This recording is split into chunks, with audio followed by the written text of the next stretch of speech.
So as we enter further into 2023, I know a lot of luxury creators out there will be reflecting upon their wish list. This is something that I would usually, at least when I sat down to get ready to film this video, would have actually done and filmed for you guys. However, I think at this stage in my buying career, I am more thinking about the things that I wouldn't buy as opposed to the things that I would, because to be honest, number one, I actually find that my collection is pretty complete at this stage. Obviously, you can plus or minus a few things here and there, but on the whole, I don't really have a very long laundry list of things that I want. And then number two, I'm actually finding myself with that in mind. I've realized with my style evolution over the many years, which brands I get along with and which ones that don't. And I guess I wanted to summarize them in this video because a lot of you out there may have already kind of guessed which brands I gravitate more towards, whereas there's also ones that I don't touch at all. Doesn't mean that, you know, as a disclaimer, it is a reflection of you. If you enjoy these brands, you go ahead and do what you want to do. To me, at least, I vote with my wallet, and these are the brands that I don't want to spend my money on. And obviously this list is not an exhaustive one. There are more that could be added as time goes on, but for the time being, these are the, I guess, 8 or so luxury fashion houses that I will not be buying from. You do you, like I mentioned, but I think you might find some of the rationale kind of interesting, and I'd love to hear after this video your thoughts in the comments below. So with all that being said, let me go to brand number one that I will not be buying from, and I think some of you could probably make an educated guess as to what designer fashion house that is, because it has been embroiled in many a scandal, least of all its recent scandal, which I think has really cancelled the brand, if I'm being honest. A lot of the stores are usually empty now when I walk past, and for good reason, because that brand is none other than Balenciaga. In fact, I made a video about it on my channel around detailing the scandal at hand. It is about children. It is a CP scandal. I hope you can all kind of gather what that acronym is about. And it's one that I'm honestly seeing in popular culture, as a side tangent,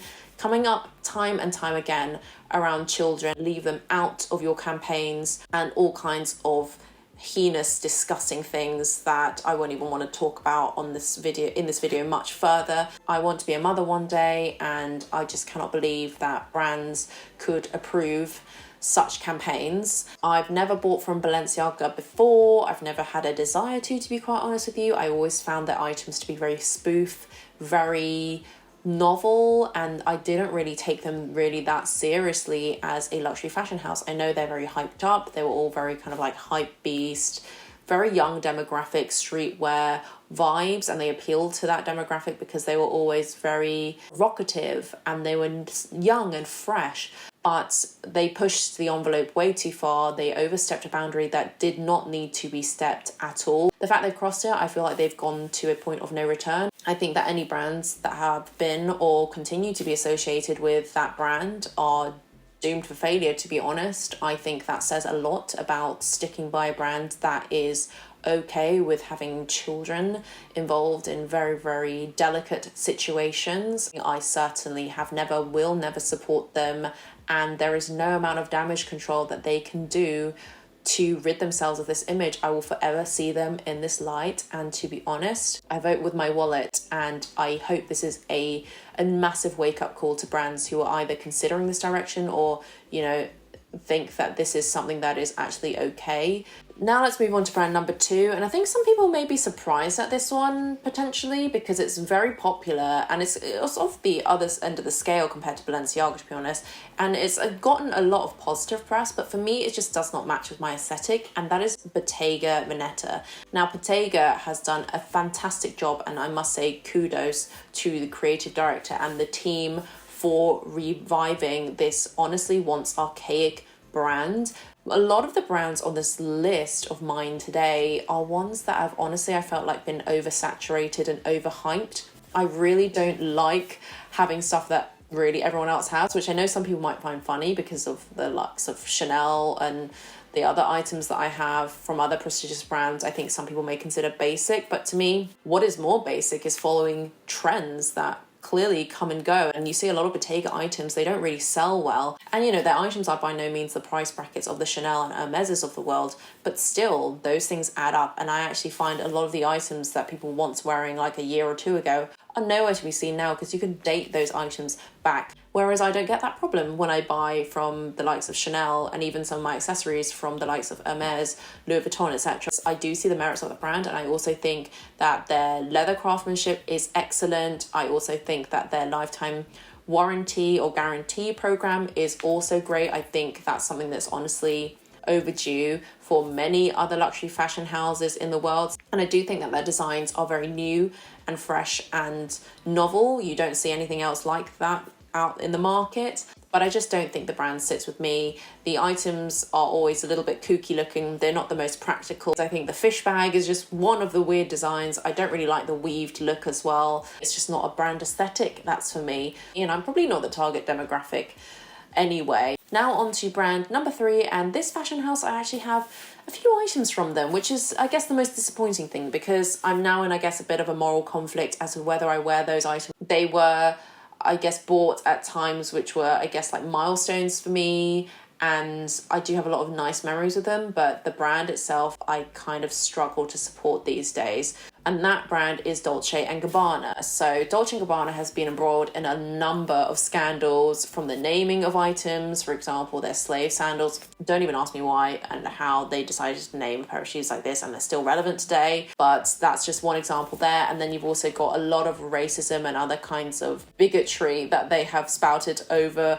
the years. The duo basically have said a bunch of things on their Twitter account which is just not appropriate. And personally for me, the ones that hit home was the mockery of Asians that they did in one of their campaigns, forcing some Chinese model to ingest a lot of Italian food with chopsticks for no reason, no discernible reason that was relevant to their campaign. But, you know, they have progressively had more and more scandals, and I guess they've got away with it because in Hollywood, in high fashion, people just seem to get away with things and push the envelope. I have not supported the brand for many, many years, actually, but it just so happens that I've gotten a few dresses, which were actually bought very kindly by my mum before, and also ones that I've bought on heavy discounts and things on Louisa Via Maroma in the past. Many years ago, though, I mean, I will wear those dresses until they are, I guess, a bit tattered and worn out, or if I feel like, you know, they no longer fit my aesthetic, I will sell them on. But I will not be supporting the brand. I have not supported the brand, which is a shame because they have beautiful items, but I do think, you know, you put your money where your mouth is. So that's why I'm steering clear, sadly, of D&G. Now on to luxury brand number 4 that I will not be buying from. And this one I'm sure might be a surprise for many of you because I know this is a much beloved brand for a lot of you out there, and that is Gucci. Yes, the iconic Gucci, the source of the Marmont bag, the iconic belt, which I do have actually myself, full disclaimer. I think that's maybe one of the only items that I have from Gucci. That and a scarf that was bought for me. And I also have a Gucci pig shirt that my mum bought me once for Chinese New Year. And it is just so gaudy. I do sometimes wear it, and when I say sometimes, like once or twice a year I'll wear it, just because it was so unbelievably expensive. It was like 800 or 900 pounds. Like Bottega, they underwent a huge transformation a few years ago, and that's when you got the classics like the Marmont of the world. That logo was emblazoned absolutely everywhere, and didn't we all see it? I find Gucci bags are not long-standing or established enough to be considered classics, really. They don't, again, resell well, which I know a lot of us do not buy to sell, but usually that is a good indicator. It's just like a stock or a share of how in demand and popular it is. Not saying, though, that it's not a great starter brand to get into, but for my personal taste and my personal style, I think some of the crazy collaborations that they did, I think they did one with Adidas, if I'm not mistaken, cheapens the brand quite a lot. And they've also done ones with like the North Face as well, didn't they? And that's just no value add. And now onto brand number 5, and this one is also, again, surprise, surprise, another trendy brand, and that is Jacquemus. Who remembers the Jacquemus Le Chiquito? They've made a bunch of other bags as well, and obviously a lot of their shoes, and you know, they do have appeal. I can understand why they're popular, but they're just not for me, and they're incredibly trendy, and I see them everywhere, and it's annoying to see them at this stage because it's just not an original thought anymore to wear a Jacquemus item or even a dupe of a Jacquemus item. Price point wise, that they're pretty good and they're an approachable brand for a lot of people. I realise that, so I'm definitely not knocking it for that. But I do think a lot of their items are trendy, they don't stick around for a long time, we're always on to the next thing, and yes, they're a bit cheaper, but in my opinion, once the bag or whatever is done and they've released a new one, it looks very dated. I think it's just a little bit of a waste of money for a novelty, especially the tiny bag. I just think natural selection is at work for people who spend hundreds of pounds on something which is going to fit your AirPods at best or a stick of gum at worst. Now onto brand number 6, and this kind of follows onto the same kind of lines as the Jacquemus one, and it's primarily because of one bag that they released, which I was like, you know what, you've just literally pigeonholed yourself as a spoof brand, and that is, of course, J.W. Anderson. Now, I know some of you may not necessarily know them for this pigeon bag that they created recently, but they also have made the one that looks like kind of like a bull nose ring. And I usually look at a brand through their bags because the bags are usually the flagship. J.W. Anderson, it's kind of like a streetwear brand that's trying to be classic, but then they create all these weird bags, which I just don't understand. Are they trying to be like a Balenciaga, a Jacquemus? Or are they trying to be a little bit more, I guess, refined, like Bottega? Because pigeon bags, I don't know how that enters the mix, to be honest. So not really one that I take super seriously. But again, the price tag isn't a super serious one anyway. To me, it's just one of those kind of peripheral brands that every once in a blue moon will create something a little bit viral or a little bit attention grabbing. But that's it. I literally don't know what else that they have in their collections, which might sound like shade, but honestly, I'm all about longevity in my collection. I don't buy and sell. I don't like to rotate loads of things in my wardrobe, especially if they are in the luxury tier. So for me, if there's nothing really that wow in a collection, I'm just not going to buy into it. And J.W. Anderson does not have anything that is wow, but also necessary.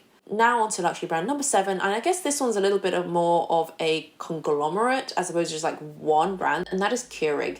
Now, for those of you that don't know, Kering is kind of similar to an LVMH kind of corporation. They own a bunch of fashion houses, and Kering in particular owns the likes of the Balenciaga, Saint Laurent, Alexander McQueen. I believe they also own Bottega, bunch of others, potentially even Gucci too. Can't necessarily make a judgment on all of the sub-brands based on the actions of one, but there have also been allegations by the Kering leadership that they have been involved in some sort of, again, CP scandals. There are a few pictures that were auctioned, I think, at Christie's. I actually saw some of the pictures. They were blurred out a little bit, thank God, but they were very, very disturbing. And you're actually seeing a theme, aren't you, again, in pop culture, like with the whole Jamie Lee Curtis photo thing. It's permeating a lot of fashion houses that I have bought from. Again, it seems a little bit unfair to bucket all of the brands within Keurig into that, but certainly I am keeping myself informed on the situation. But at least for the time being, I can say with confidence, those are not brands that I'll be exploring. And then the final luxury brand, number 8, is kind of not necessarily a fashion house, but more an individual and the brands that they have, and that is Kim Kardashian. Anything to do with her or her siblings in terms of luxury fashion, whether that be Skims or any other company that they spin off to try and rake in more money from us, do not like what the Kardashians as a family stand for. Okay, you might argue they do make great products. I have been in the past known to buy a lip kit or two, but I personally find Kim K and her family to be awful role models. I think Kim K in particular, her come up was something that is quite disgusting. I do not find her to be a good role model for young women. I think she kickstarted a lot of body trends that are very destructive. Now, granted, she's a very successful businesswoman. I will give her that with what she's done with Skims, and she brought it to high fashion with her collaborations with Fendi's. And then obviously she's been brand ambassadors for many, many fashion houses, the Balenciagas and Dolce Gabbanas, as we've already mentioned. And none of the items that she has done collaborations on, I feel like, are talked about or worn anymore. But also I think it cheapens those luxury brands, in my opinion. I think someone with her background really should not be associated anywhere near prestigious fashion houses. And the fact that also she did not speak up around the Balenciaga scandal for many days, actually, after the news broke, I think is just a testament to how low morals she has. And I don't think associating yourself with this kind of individual is a necessarily great look, especially for fashion houses that are meant to be mysterious and elegant and kind of a little bit distant. I think having a Kim K who slept her way to the top, I mean, that's just What else is there to say about that? That is where society is at the moment. And so I'm just dodging any kind of brand that does collaborations with her and her Skims brand. You know, I'm sure her Skims line is very, very good. Investors are obviously queuing up to put money into her projects, but for me, I don't stand by those values, man. And the more information that comes out about her and her origin story and how her mum and she and her mum schemed essentially about the way that she got famous, look into that article, the articles on that if you haven't already seen it. I think she's basically like a cool girl, which I guess is kind of scathing, but you know, you turn anywhere on Instagram and many girls either look like her or want to be her. And I think that's a scary prospect. And I, for one, am not going to be participating in that. So with all of that being said, those are the 8 fashion houses that I will not be buying from. Let me know your thoughts down below. I will leave this video here. Thank you as always for watching, and I'll catch you in my next one.